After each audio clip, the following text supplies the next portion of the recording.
I've used many folding phones in the past, and today I'm going to walk you through a day in the life of the Galaxy Z Fold 6, and you can determine for yourself if it is the right phone for you. So without wasting more time, let's jump straight into it. I started my day at 5:30 in the morning, had to dig deep to get myself out of bed and go for an early morning run. So before my run, I would just leave my phone on the air purifier as I'm doing my morning stretches. It's nice to have the larger screen opened up in the tablet mode and viewing a YouTube video as I'm doing my stretches.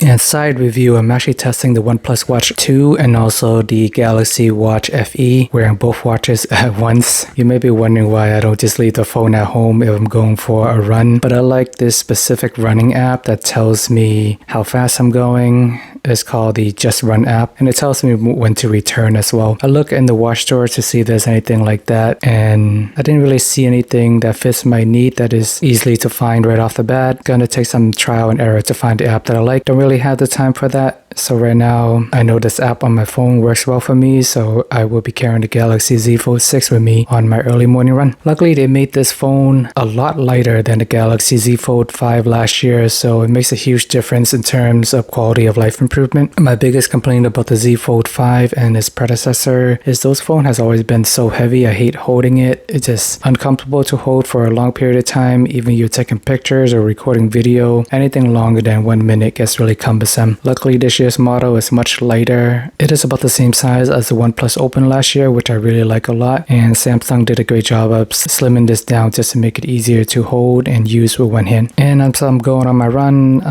if you're wondering what headphones I'm using, I'm just using some generic ones on Amazon for $30-50. I'm not too picky with audio, and I'm just listening to podcasts as I'm running anyway, so I don't need that heavy bass or noise cancellation or anything like that. I actually prefer hearing some noise just in case there's cars honking at me.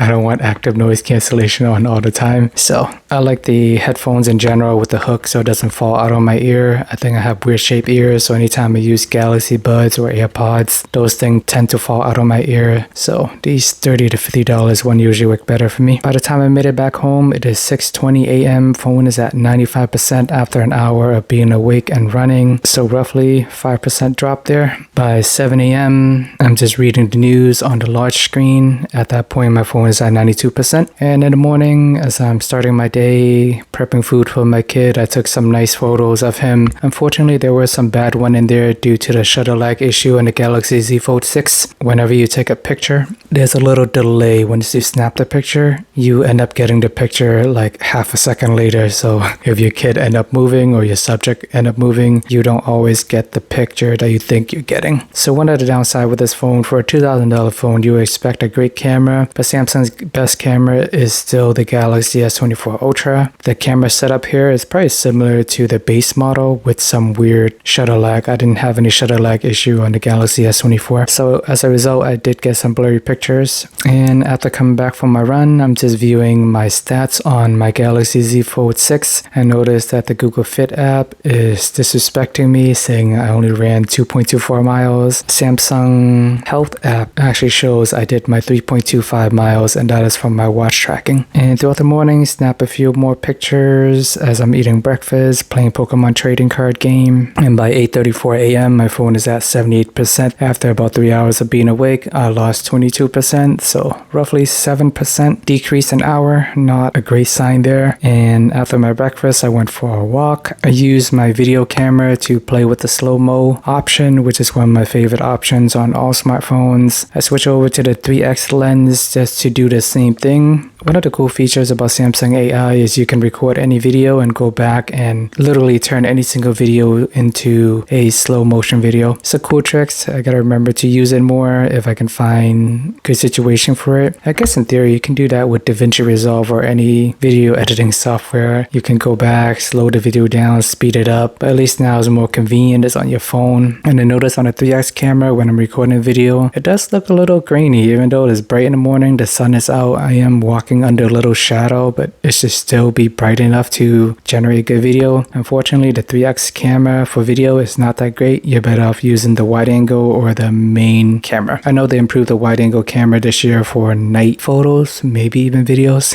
but the 3x is not that great. And I'm just recording 10 to 60 seconds clip. It shouldn't kill the battery or anything like that. This phone should be able to handle that if you're spending $2,000 on it. And as I'm strolling around just snapping more pictures for demonstration purposes, I wouldn't do this on a normal day basis. I see this view every morning, so nothing new there. But just for kicks, here's the wide angle camera, the 1x camera, which is the main camera, 3x zoom, and I wouldn't go beyond that. It does support 20x zoom, but that is a digital zoom and it's not using the main camera. Anything digital, it relies on the computer processing and it doesn't look that great. And here's a 30x as well. Once again, not that great. If you really want to read a sign from far away and you cannot walk over for whatever reason, I guess you can use this option. But in general, if you want great pictures, I wouldn't use anything beyond the 3x. And it doesn't have the 1x zoom, like 100x zoom like the Galaxy S24 Ultra. So just keep that in mind, the Ultra is still the better camera. So I went back home, I worked from home, went back to my desk, start work at 9 a.m. By 10 a.m. my phone is at 71%. And when I'm working, I'm typically not on my phone that often. It's just sitting at my desk. By 11 a.m. I am at 66%, so I lost another 5% there just sitting at my desk idle, even though it's just been in meetings all morning. By lunchtime, I'm playing a little bit more Pokemon trading card game with the phone open. And one thing I do want to point out is the app transition. It really depends on the app. If I'm playing Pokemon trading card game with my screen open, and if I need to go somewhere and close up the phone, I cannot do that because it will cause the game to reset and I would get an automatic loss if I'm in the middle of a match. So depending on what app you're using, it is not seamless between all the apps. So just keep that in mind. Once you're committed to opening the screen, gotta make sure you finish the game with an open screen, because you open and close it, the app have to restart. Certain apps have to restart when you close the screen. So I don't really like that. I wish it was a more seamless process. Maybe just more on the app developer to turn it on, or Samsung can probably do some forced integration in the background, but it's just slightly inconvenient that sometimes I start the game with the phone open, but then I gotta go for a drive or run somewhere, then I gotta close up the phone, and then I would just automatically lose the match instead of being able to finish it on the smaller screen, the outer screen. At about 1:20, I had to drive my son to his annual checkup. As I'm driving around, I have Android Auto connected to my phone using the wired cable. I know if I use wireless Android Auto on any of the other phones I've used in the past, it's gonna kill the battery. So when I'm driving around, I just plug it in, even though it does charge the phone a little bit. But this is how I normally would use my phone. So I decided to just plug it in anyways versus unnaturally trying to force test the battery. But anywho, by 5 p.m. my phone is at 32%. Right now I'm at home scripting this video. Usually I like to type out my notes and then record the video at a later time. And when I went in the battery settings just to check, it says it's gonna last about 4 hours left. So this tells me since I woke up at 5:30 a.m. if you round it to 5:30 now, that's 12 hours. Another 4 hours, gonna be roughly 16 hours. So 16 hours of battery life. I did plug it in Android Auto, so maybe you can subtract an hour there. Yeah, so tell me that's how much battery life you're gonna get with this phone. It's not that great in general. And even here, if you look in the settings, it tells you a full charge is gonna give you 12 hours of battery life. This is unacceptable for a $2,000 phone. And I notice when I'm gaming, the phone does get hot. I'm not doing heavy gaming. Pokemon trading card game is not that intensive, but the phone does get hot around the camera area. I feel the heat. It's not to the point that it's going to explode, but there is some heat and warmth there. And I am using the Snapdragon 8 Gen 3 version. Yeah, so that's pretty much tells you everything you need to know about the battery life on this phone. It's going to last you anywhere from 12 to 16 hours with light to moderate usage. It's going to require some charging throughout the day, whether you're driving around with Android Auto or you leave it on a wireless charger. And I think this is absolutely terrible for a $2,000 phone. If I had $2,000 to spend on a smartphone and I want a tablet experience, I would get the OnePlus 12R for $400 these days, and that phone's gonna last me 2.5 days, and I would spend $600 to get a really good tablet. You can find a really decent one out there. So in total, you can spend $1,000 to get a really good phone with a battery life and an awesome tablet, and you have $1,000 to spare. Maybe you can get 2 phones and 2 tablets, or do whatever you want with the extra $1,000. But overall, the Galaxy Z Fold 6 drastically improved just for the weight alone. It is a great quality of life improvement there, shaving off a few grams, makes the phone lighter, easier to use with one hand when I'm reaching to the top of the screen and bending the phone over, tipping it up and down. I feel like I have a better grip of it. It's not really sliding off compared to prior years because it's so heavy. Whenever I reach to the top, sometimes the phone would slide up. But this year the weight is more evenly distributed and it's lighter and easier to hold. I feel like Samsung's playing catch up with the Galaxy Z Fold 6. They had to make it lighter due to the fact that OnePlus Open, their foldable is great. It just has a better outer screen, it has a lighter phone, and Samsung copied Google with the 7 years of software updates. And one thing that's missing is the innovation. What happened to the rest of the innovation? Samsung literally started these folding phones, the flipping phone, the folding phones, but now I feel like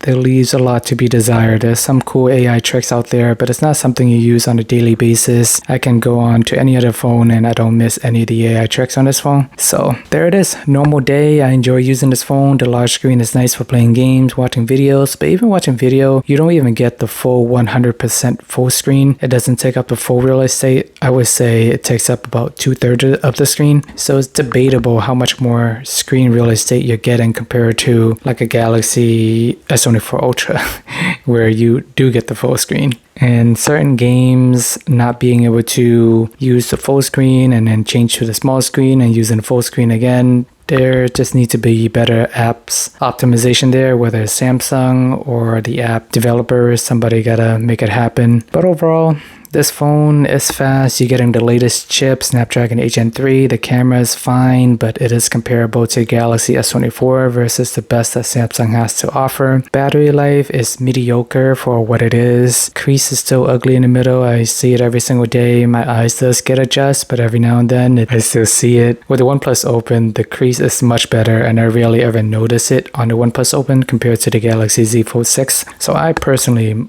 would rather go for the OnePlus Open. It is cheaper, has a better battery, has a better crease, and just overall better experience for me. Galaxy Z Fold 6 definitely leaves a lot to be desired for this phone, even though they're charging more for it compared to last year. Alright guys, there you have it. I hope this helped you see what it's like to own a folding phone. It's nice for the novelty factor, but it comes with a lot of compromises for a really expensive phone. Let me know if you have any thoughts, questions, anything else you'd like me to answer about this particular phone. I know this review may seem harsh. I have always loved Samsung One UI. I've used every single Galaxy phone since the S3, but I just feel like Samsung can do better at the end of the day. Appreciate the time as always. Remember to like and subscribe, and see you guys in the next video.